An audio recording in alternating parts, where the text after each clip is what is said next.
नमस्ते दोस्तों, welcome to take empire. आज हम बात करने वाले हैं इंडिया के सबसे बड़े जीएसटी चेंज 2025 के बारे में, जो 22 सितंबर के बाद पूरा सिस्टम बदल चुका है। आपको पता भी नहीं होगा कि अब डेली यूज चीजें सस्ती हो गई हैं और कुछ लग्जरी आइटम बहुत महंगे हैं। तो चलिए बिना टाइम वेस्ट किए शुरू करते हैं new GST 2025 in simple language. दोस्तों, अगर आप घर के सामान खरीदते हैं, शॉप चलाते हैं, ऑनलाइन शॉपिंग करते हैं या अकाउंटिंग सीख रहे हैं, ये वीडियो आपके लिए लाइफ सेवर है। आखिर 5%, 18% और 40% जीएसटी का क्या सच है? कौन सा प्रोडक्ट अब चीप है? कौन सी चीज डबल महंगी हो चुकी है? सब कुछ सिंपल लैंग्वेज में समझते हैं। नंबर वन, जीएसटी पहले कैसा था?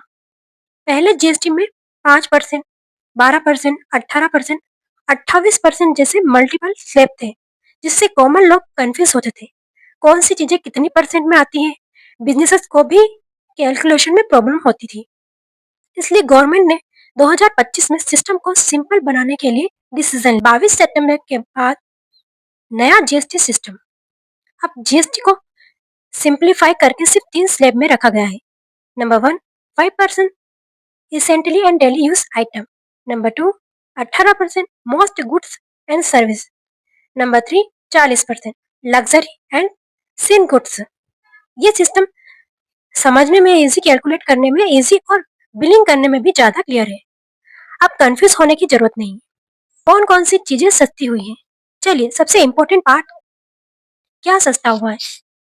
Grocery item, biscuits, snacks, chips, butter, घी, daily product, shampoo, soap, toothpaste, daily use items, kitchen items, steel utensils, tractors parts and agriculture tools, basic household product.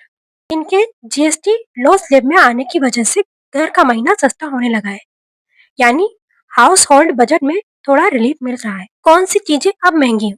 अब बात करते हैं उन आइटम की जो अब एक्सपेंसिव हो चुके हैं, क्योंकि उन्हें 40% जीएसटी स्लैब में डाल दिया गया है।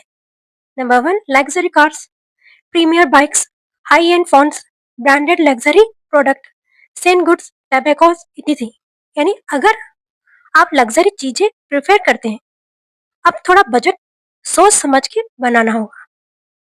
बिजनेस एंड शॉपकीपर के लिए impact, business owner, shopkeepers, wholesalers के लिए ये सिस्टम बहुत बेनिफिशियल है। टैक्सेस कैलकुलेशन करना easy, billing and invoicing simple, tally accounting में लेस कंफ्यूजन, कस्टमर को clear explanation, billing process fast, यानी बिजनेस और जीएसटी दोनों अब ज्यादा स्मूथ हो जाएगा। ये रिफॉर्म एक तरह से कॉमन पीपल को रिलीफ देता है और एक तरह से गवर्नमेंट लग्जरी स्पेंडिंग को कंट्रोल करना चाहती है। ओवरऑल ये सिस्टम इंडिया को simple, clean and transparent GST model की तरह ले जा रहा है। दोस्तों, आपको न्यू जीएसटी सिस्टम कैसा लगा? क्या आपको किसी स्पेसिफाइड प्रोडक्ट का old versus new GST rate comparison चाहिए? कमेंट में बताइए, मैं आपके लिए अलग से डेडिकेटेड वीडियो बनाऊंगी। अगर आपको वीडियो पसंद आया है तो लाइक करिए, शेयर करिए, चैनल टेक एम्पायर को सब्सक्राइब करिए और बेल आइकॉन प्रेस करिए ताकि आपको हर न्यू इन्फॉर्मेटिव वीडियो मिलते रहे। Thank you.